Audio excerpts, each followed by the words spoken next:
Alright guys, today I'm going to tell you how to make homemade chicken nuggets, homemade french fries, and homemade fried dill pickles. To start off, you're going to need about a bottle of canola oil, or vegetable oil, whichever you prefer. You're going to need a deep fryer, and a little pan. I like to go ahead and turn this on, let it get heated up before I start anything. Let it heat while I'm preparing it. Alright, first you're going to need one package of boneless, skinless chicken breast. If you're like me and you're cooking for 3 or more, then you can use the whole package. If you're cooking for yourself or one other, you can use 1 or 2 and freeze the rest. Next you're going to need a little flour. I like to use self-rising flour. It's about 1.5 cups or 2 cups. You can add more if you need it later. You're going to need some potatoes for your french fries. Again, I'm cooking for 3 people, so I like to do a potato per person. So I have 3. You can add more or less, depending on how many you want. Next, you're going to need some dill pickles. I like to use the hamburger dill slice because they're easier to work with and just more fun. Then you're going to need some eggs. We'll start off with 1, and we'll probably need another later on when we get to the pickles. With your eggs, we're going to go ahead and crack those and beat them. If you run your egg under some hot water, bottom side up first, for about 10 seconds or so, it will make them crack a lot easier, and they'll pour out a lot smoother. And then we're going to go ahead and beat that up. Just take a little fork. Mash it around real good.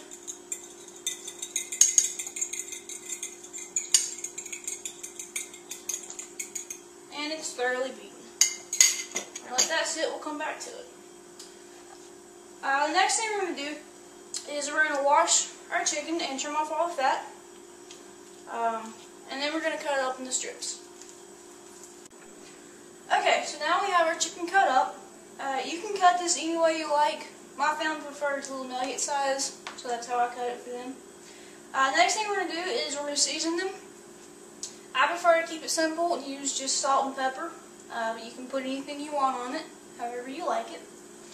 So we're just going to lightly salt them. Just make sure it covers all of them. We're going to add a little bit of pepper.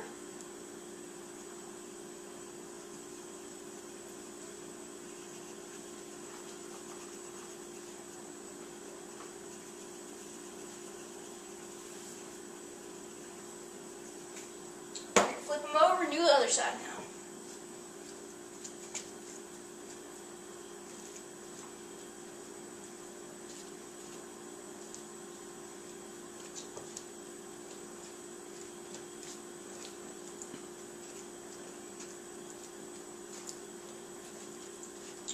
Now, to avoid cross-contamination from your meat to your spices, I like to wash my hands before I season the other side.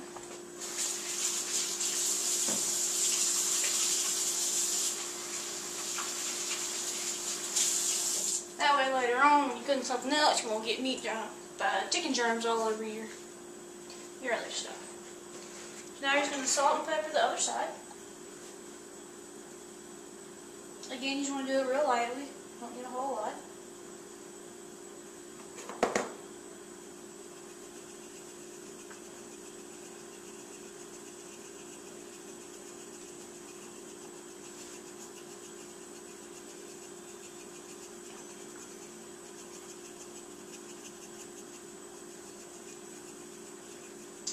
Once you have that done, then you're going to batter them. To do that, we are going to first dip them in our egg, just one at a time. Just kind of roll it around a little bit, make sure it gets real covered. Let the excess drip off. Then we're going to dip it in our flour. Again, just roll it around real good, make sure it gets covered. Now, when you're cooking your chicken in a fryer, you can't cook all over it at once. So you got to kind of separate it out into little groups. With this size, I used to cook about 7 to 10 pieces at a time, so we're going to go ahead and separate it out and finish battering the rest.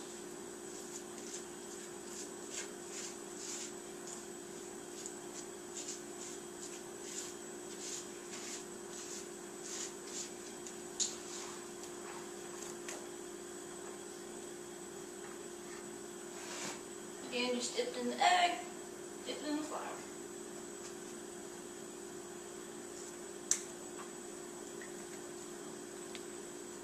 It's a little messy, but it's okay. It's no fun if you don't get dirty.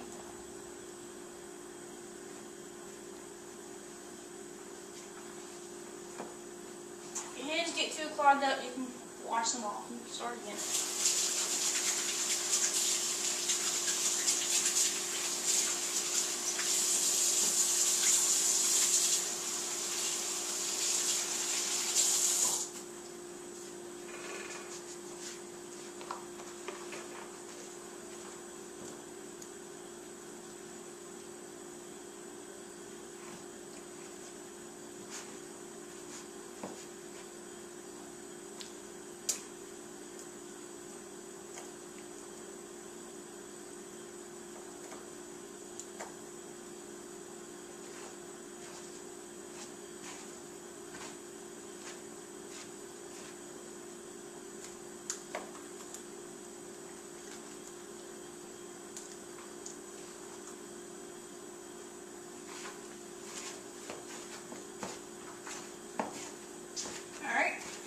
Chicken all battered.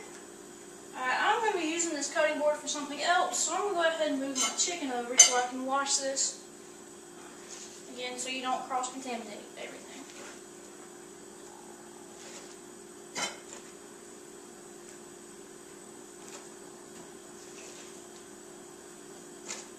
I'm going to just go ahead and put this in the sink. We'll wash it in a minute. Go ahead and wash your hands off again.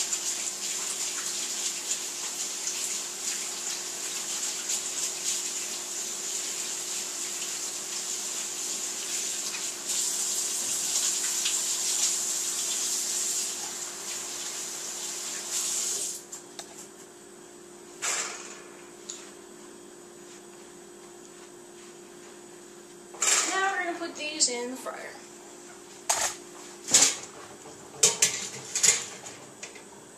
So you're just going to pick them up, kind of dust them off a little bit, make sure they're all covered, get all the excess off.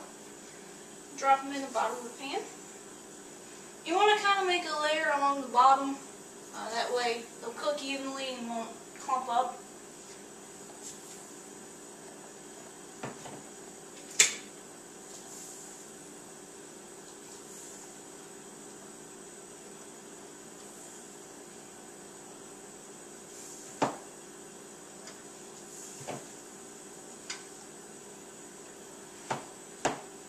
It should look something like that when you're ready.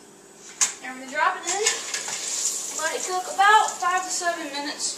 It'll turn a nice brown color, golden brown, and kind of float towards the top when it's ready. So we'll check it after about 5 minutes. Okay, now they're done cooking, and we've let the oil drain out. Now we're going to put them on a plate. I like to put a couple pieces of paper towel down to catch any extra grease that may drain off of them. Once you've got that done, then you're ready for the next batch. So we're going to go back over here and do the same thing as before. You'll do this with the next 2 batches, and then we'll move on to French fries.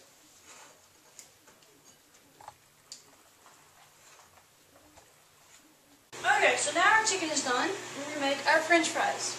Now we have our potato, which we have peeled and washed and cut up in little strips. For the sake of time and the fact that I'm not good with a knife, have my mom go ahead and do that for you. But I'll show you quickly just how to do this.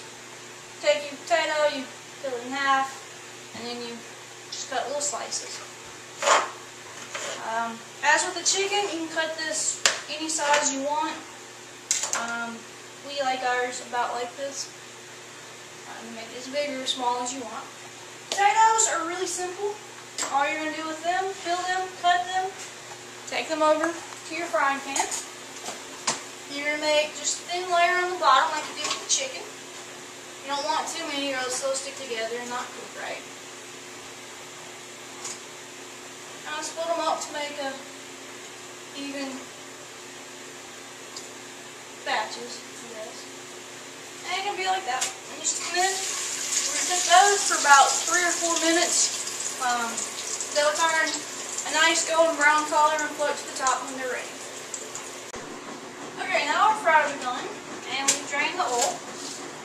Now what we're going to do is put them on a separate plate, again with paper towel to catch any leftover grease. I'm just going to pour them on there. And then we are going to lightly season them. I like to use salt, and you can use whatever seasoning you want, or no seasoning. Just kind of lightly sprinkle a little salt on. And fries are done. So now we're going to make our next batch, and then we're going to move on to our pickles. Okay, so now our fries are done, and we're going to move on to our pickles. Since we're changing food groups, we're going to make sure we wash off the counter real well. I've already taken a clean rag and done that. Since our last bowl of egg had chicken and salt and pepper in it, I went ahead and got a fresh bowl, so we're going to keep everything clean. With your egg, again, if you'll run it under warm water for about 10 seconds, bottom side up, it'll make it crack a lot easier and make the yolk and egg white come out a lot easier.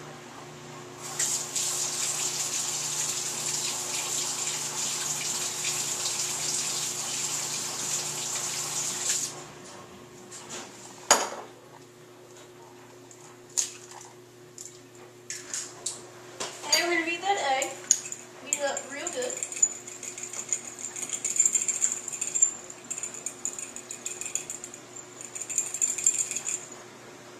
Like that. And we're going to do the same thing we do with the chicken. We're just going to take your pickle, we're going to dip it in the egg, cover it real good, let the excess drip off, and stick it in the flour.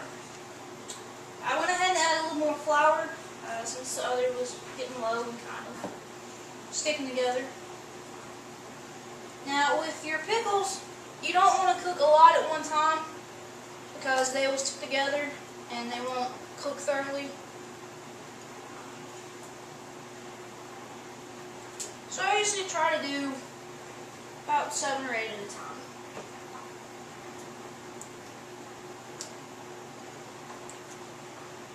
Just coat them in the egg real well, drain off the excess, toss them around in the flour. Nice and coated.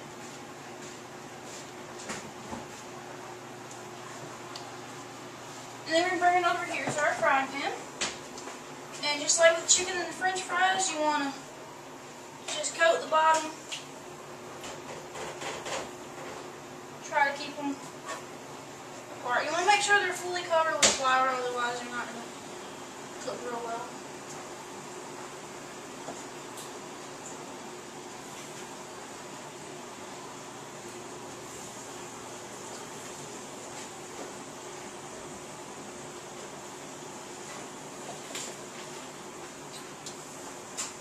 These we're going to dip in for about 30 seconds or a minute. They don't take very long to cook. You just want to make sure the flour gets done.